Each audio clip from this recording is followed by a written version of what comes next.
Hi everyone, and welcome to my first official media review. My name is Gabi, and today I'm going to be evaluating Netflix's latest series, Maniac, starring Emma Stone and Jonah Hill, that became available this past 21st of September, which is also my sister's birthday, but that's kind of not important, but at the same time it is.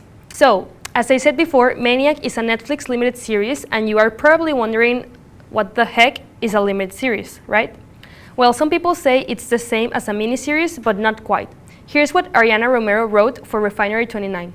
The only rule for a limited series is that it actually has to be limited. Its story must end when its final episode ends. If the program returns for a second season, it must explore completely new territory with an entire new cast of characters. But the same actors can stay on. Just ask Ryan Murphy, the creator of American Horror Story and American Crime Story. And the same mandate stands for any subsequent season.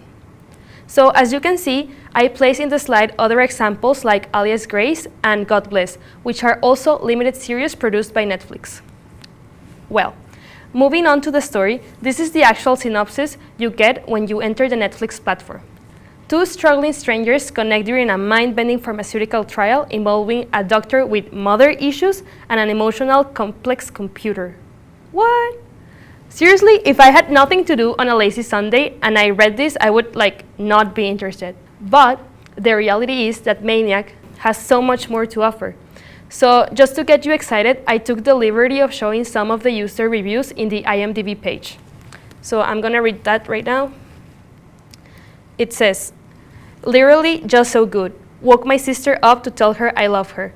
Called my mom, drank some water, some of my acne cleared up. What the F, I'm so happy that this show exists, damn. And then I have another one, it says, psychology, anthropology, linguistics, and information technology wrapped into an amazingly well-acted sci-fi story. At times, I was confused, surprised, mystified, and yet the plot was so incredibly well-woven and presented. I can think of nothing better I have seen in years, and watching this was time well spent. Cool, right? A show that makes your acne go away, I want more of that, it must be really good. But if you're still not convinced, here are some of the critics' reviews. Hypothesis. All souls are on a quest to connect. Corollary. Our minds have no awareness of this quest. These lines from the opening episode of Maniac should prepare you for where this increasingly bizarre show is going to head thematically. To call it a mindfuck would be an understatement. This was written by Roger Ebert website. And we have another one from the Fellowship of the Screen. It says, yes, Maniac bends the mind, but only to reveal the heart. Oh, so this one's nice. And it is also true. Maniac is a sci-fi show based in alternate 80s New York where robots clean your dog's poop. There's a statue of extra liberty, extra. And people supplement their earnings by becoming pretend husbands to widows, friend proxies for the extra busy, and guinea pigs for big drug companies. But bottom line, this is a story about connection. And with this I mean that nothing in this life is by chance, and we are helplessly connected by the forces of nature. As one character says, this also applies to the human heart. So you might be thinking who would be crazy enough to create a show where computers fall in love with people and they play pretend friends and magic drugs repair your psychological problems, right? Well, here are the responsibles. Director Cary Fukunaga, known for Beasts of No Nation, Sin Nombre, True Detective, and horror movie It. Fun fact, he is actually going to direct the next James Bond movie. So I think you get the picture that he is really good at his job. As for the writer, Patrick Somerville, known for the HBO series The Leftovers, he leads a team of more than 12 writers. Fun fact, Maniac is loosely based in a Norwegian series of the same name. And as a last comment, I think Maniac is like watching Patrick Somerville dream because of all the storylines inside of it. Okay, so to be honest, when you see Maniac first episode, you just don't get anything. 40 minutes go by, and at the end of it, you're like what? I understand nothing. So what really hooked me up was the cast. I actually decided to see Maniac because Emma Stone was on it, and I happen to be a big fan of hers. Emma's performance was beautiful and Maniac evidentiates the good actress that she is because of the completely different roles that she had to play. By the way, she nailed everyone. Her character Annie is suffering from her sister's death. You remember that I told you that my sister's birthday was important.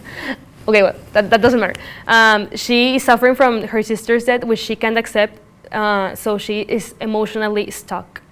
On the other hand, Jonah Hill was a surprise for me. I mean, before I didn't take him seriously because he usually makes comedy, so I was expecting a whole different thing. But he played Owen's character so perfectly. Also, he recently lost some weight, so maybe that's why I didn't recognize him, and as typical Jonah Hill. And fun fact, Emma and Jonah had worked together before in a movie called Superbad. I don't know if you've seen it. Maybe it's Superbad, the movie. I mean, I have no idea. I think it's a comedy. And Emma had also worked before with Sonoya Mizuno, which in La La Land. I guess everyone's seen La La Land. And so Mizuno in Maniac, she interprets Dr. Fujita, which is the main doctor running the drug tests. And along her is Justin Tureks, who plays Dr. James Mantelray. He is the creator of GRTA, or Greta, the computer that fixes people's minds and replaces the job of psychologists through pills A, B, and C. Moving on to the cinematography, Maniacs is lovely. Visually, it has an 80s retro future style. And something that makes the series look cinematic is the widescreen format and the use of anamorphic lenses, which creates that slight, aberration and curve around the edges. It also uses a lot of lenses flares, so it looks like really nice, the picture. The person in charge of cinematography is Darren Lowe, also known for Jamie Marks is Dead, Beyoncé, Pretty Hurts, True Detective, and The Irishman. About the soundtrack, I really like what IndieWire wrote. Let's be honest, a show like Maniac was never going to play it safe in any department. I agree. Only a show this crazy could bring Ghetto Boys, Hart Albert, John Prine, and DIIB together in one place, like different artists. When it comes to music, the show had free rein of genre and time period to help tell its reality-spanning epic. Aside from Dan Romer's versatile score, there's still an impressive array of songs to help tell the story. About the original score, I think it's lovely. I actually like to listen to it when I'm doing homework or I want to focus on something.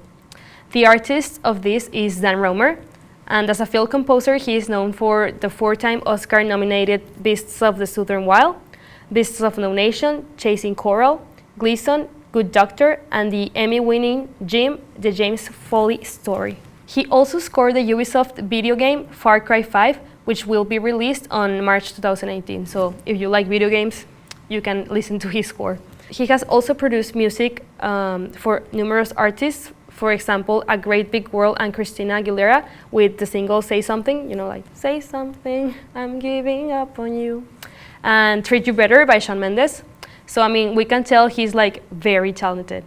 About the art department, it had a lot of research to do because there are a lot of very different mini plots inside the main plot. Remember, it's like Inception or something like that. So we have from New York retro future to Second World War scenarios, and suddenly we see elves in enchanted forest, and these are just some examples of everything that's going on. So that's why the art department was so big, and it was under the direction of the production designer Alex DiGeraldo and art director Audra Avery. So moving on, let's talk about the production. On March 2016, it was announced by Paramount that Fukunaga would direct a limited series, and 1 week later, Netflix said okay, I want this deal. So they started shooting on August 2017 and concluded in November, so 3 months later. And post-production happened in about 1 year since the series aired September of this year, this past month. And well, thank God it did because I actually really liked it. Well, finally, as a way of ending this review, I think it is important to talk about the importance of Maniac. Why is this important? Why should anyone see this show? And well, apart from being original and presenting us something different to entertain ourselves, I think that Maniac teaches us the importance of mental health. Today, it is very common to feel alone or unwanted. Actually, the character of Owen, of Jonah Hill, he's asked, "What do you think it's wrong with you?" And he says, "I'm sick and I don't matter." So it's amazing the amount of people that can relate to that. On the other hand, Annie's character can move on from her sister's death. And you know, a lot of people are still stuck in something emotionally. I think it would be incredible if there actually existed these pills, you know, pills A, B, and C that the show tell us that exist, because, for example, when your stomach aches, well, you go to the doctor. And if your teeth hurt, you go to the dentist. If your back hurts, you go to the physiotherapist. But what about your feelings, your heart, your soul? What do you do when these things hurt? Obviously, you go to the psychologist. And that is a very valuable lesson, to know that it is okay to feel sad, it is okay to not be okay, and it is okay to talk about these important topics. So I think it's like very good that Maniac does that. And well, last but not least, I think it's good that TV shows challenge their spectators. I like a weird plot. I like to have to pay attention and to be like, what is happening? Like, I don't understand, because I think those kind of shows are more educational and they keep you thinking, instead of like a lot of comedies and, I don't know, like dumb shows that don't really have this impact. So this is it.